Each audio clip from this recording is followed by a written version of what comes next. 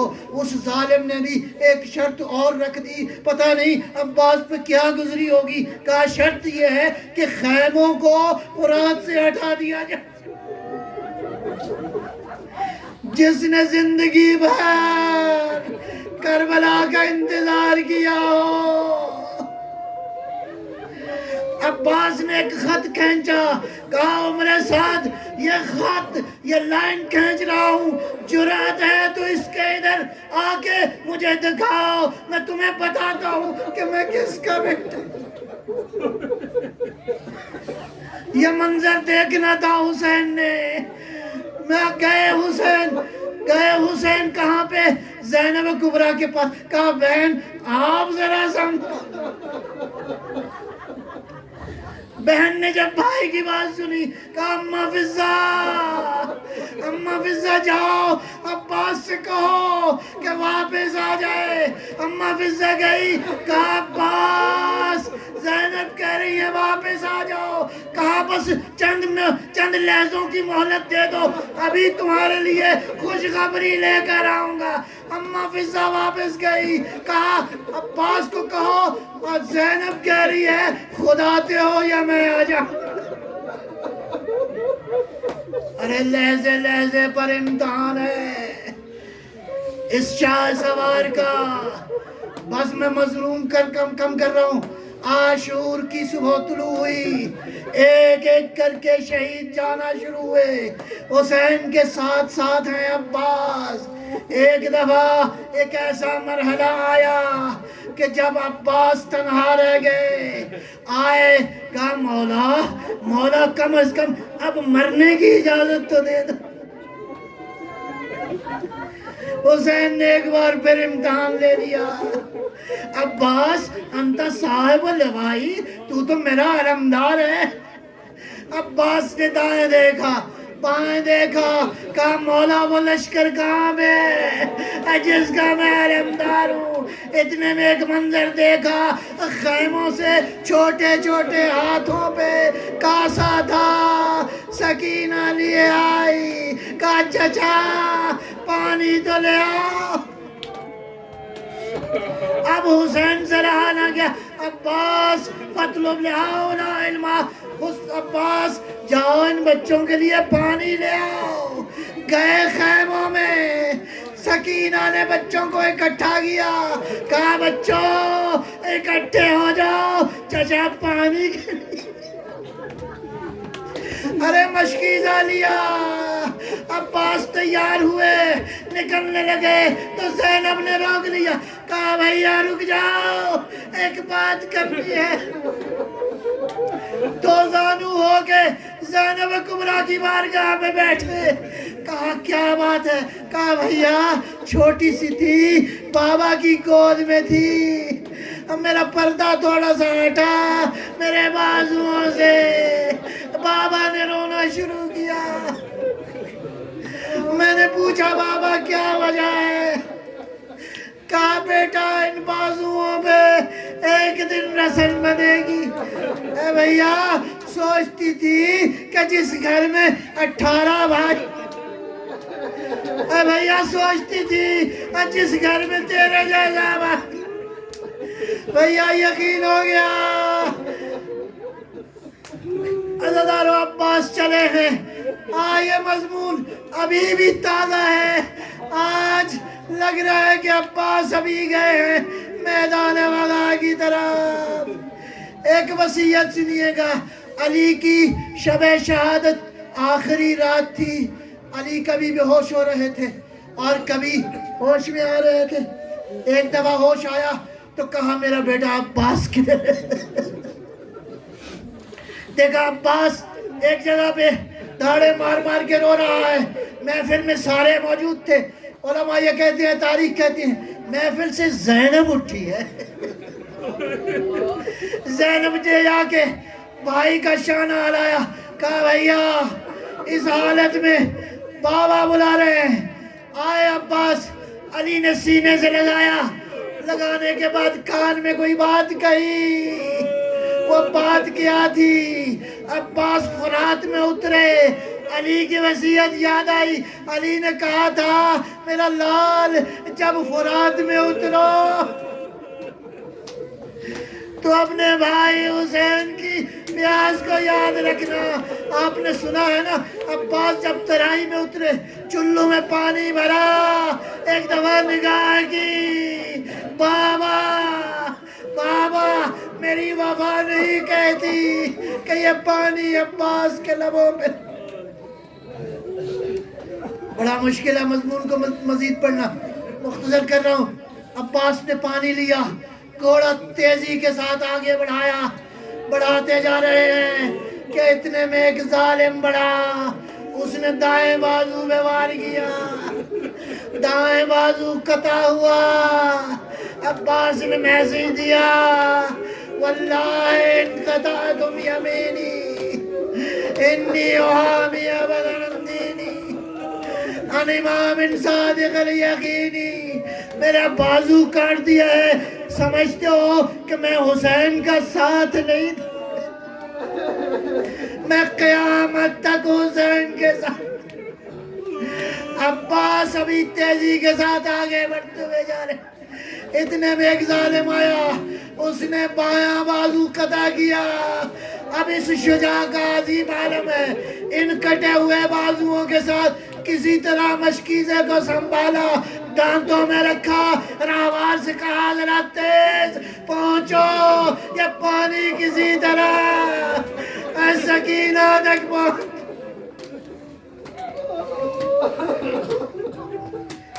بس ایک مرحلہ اور رہ گیا۔ ابھی عباس تیزی کے ساتھ گھوڑے پہ جا رہے ہیں کہ ایک تیر آیا، مشکیزے پہ لگا، عباس کی آس ٹوٹ گئی۔ بعض علماء کہتے ہیں یہ ابھی آپ جاتے ہیں زیارت پہ، عباس کے بازو کہیں ہیں، عباس کا حرم کہیں ہے۔ بعض روایات یہ کہتی ہیں جب عباس نے دیکھا نا مشکیزے پہ تیر لگا ہے، عباس نے دوبارہ فرات کا رخ کیا۔ اللہ اکبر۔ اس کے بعد ایک مرحلہ ایسا آیا، عباس کے سر پہ گرز لگا۔ ایک روایت اور سن لیجیے، ایک ذاکر کو بی بی زہرا نے خواب میں کہا تم میرے بیٹے عباس کے مصائب کیوں نہیں پڑھتے ہو؟ ہاتھ باندھ کے عرض کیا آقا زادی ابھی تو پڑھتا ہوں۔ کہا نہیں، وہ منظر پڑھو کہ میرا بیٹا جب بازو کٹ گئے کس طرح زین سے زمین۔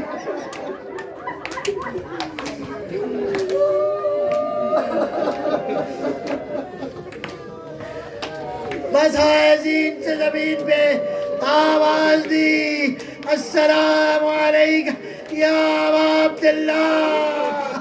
حسین نے کمر میں ہاتھ رکھا، الان ان کا سر غاری، آج حسین کی کمر ٹوٹ گئی۔